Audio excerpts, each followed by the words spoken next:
তিনটা প্রশ্ন আপনারে করা হবে। মার রব্বুক, তোর রবের নাম কি? তোমার ধর্মের নাম কি? এই লোকটারে চিনো নাকি? ওনার নাম কি? এবার বলবে তিনটা প্রশ্নের উত্তর কোত্থেকে শিখলা? কও কোত্থেকে শিখছেন? বলতে হবে কোরআন থেকে শিখেছি। চারটার উত্তর যখন করতে পারবেন, ইফসাহু লাহু কবরুহু ৭০ যিরাআন, কবরটারে ৭০ হাত লম্বা করে দেয়া হবে। ওয়া ইফতাহু লাহু বাবুন ইলাল জান্নাহ, আপনার কবরের ভেতরে থেকে জান্নাতের দিকে একটা ঘর করে দেয়া হবে। জান্নাতের সুঘ্রাণওয়ালা সুবাতাস আপনার কবরের মধ্যে এসে ধাক্কা মারবে। জান্নাতে ঢোকা লাগবে না, আপনার ওই কানেকশন দিয়ে আসবে।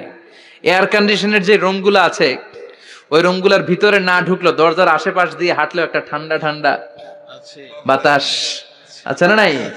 দেহের মধ্যে লাগে। জান্নাতে আপনার ঢোকা লাগবে না, কবরের মধ্যে শুয়ে শুয়ে জান্নাতের সুবাতাস পাবেন। এবার বলবে ফাইউল বাসুলিবাসু আহলিল জান্নাহ, জান্নাত থেকে আনা 2টা জান্নাতি সেট পোশাক আপনারে পরিয়ে দেয়া হবে। এবার আপনারে বলা হবে আহলান ওয়া সাহলান, কংগ্রেচুলেশন, খোশ আমদেদ, তোমার জন্য কংগ্রেচুলেশন, সুস্বাগতম।